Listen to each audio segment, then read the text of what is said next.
Halo, perkenalkan nama saya Amelia Anjani Nasution. Di sini saya akan membahas tentang toksikologi. Toksikologi adalah bidang ilmu yang mempelajari efek bahaya yang dapat ditimbulkan oleh bahan kimia atau zat pada manusia, hewan, dan lingkungan. Toksikologi juga merupakan ilmu yang mempelajari efek atau dampak dari zat-zat yang membedakan organisme hidup dan sistem biologinya. Oke, selanjutnya kita masuk ke sejarah toksikologi. Pada tahun 1787 sampai 1853, Matthew Joseph Orvilla merupakan orang pertama yang melakukan penelitian secara sistematis tentang respon biologik anjing pada zat kimia.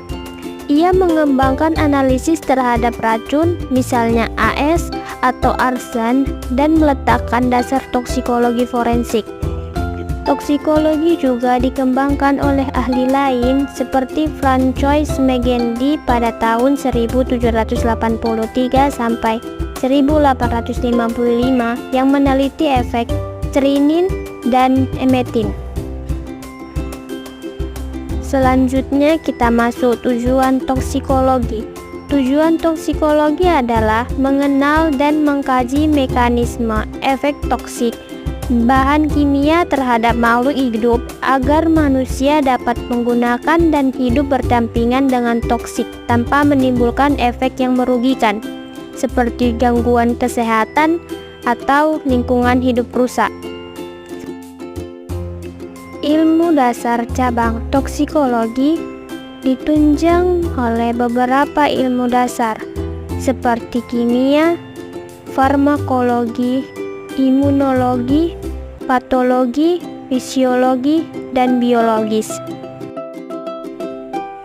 Mewaspadai dampak bahan merkuri atau air raksa di lingkungan terhadap kesehatan.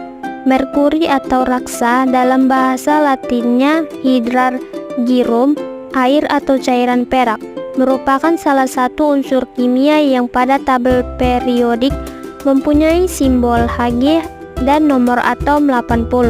Unsur golongan logam transisi ini merupakan logam yang ada secara alami, satu-satunya logam yang pada suhu kamar berbentuk cair. Raksa ini merupakan logam yang sangat berat. Merkuri atau air raksa merupakan logam yang berbentuk cairan dalam suhu ruangan 25 derajat Celcius, berwarna keperakan. Sifat merkuri sama dengan sifat kimia yang stabil terutama di lingkungan sedimen, yaitu mengikat protein, mudah menguap, dan mengemisi atau melepaskan uap merkuri beracun walaupun pada suhu ruang. Apakah Hg termasuk toksin? Merkuri dalam peraturan pemerintah nomor 74 tahun 2001 tentang bahan berbahaya dan beracun termasuk kategori bahan berbahaya dan beracun B3 dengan karakteristik beracun, karsinogenik, dan berbahaya bagi lingkungan. Karakteristik beracunnya adalah B3 yang bersifat racun bagi manusia yang akan menyebabkan kematian atau sakit yang serius apabila masuk ke dalam tubuh melalui pernapasan, kulit, atau mulut.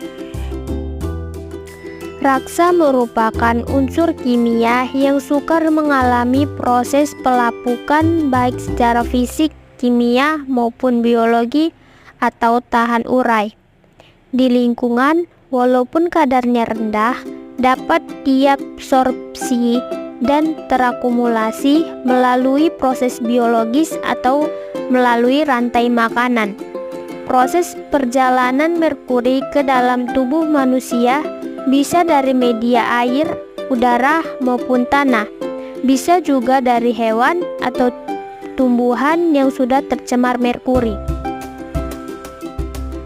Dampak merkuri terhadap kesehatan. Pemajanan merkuri ke dalam tubuh manusia akan dibawa oleh darah. didistribusikan ke seluruh tubuh. Pada racun neurotoksik akan dibawa menuju otak. Merkuri akan ditimbun pada jaringan lemak, kulit, organ tubuh paru-paru, jantung, ginjal, dan janin.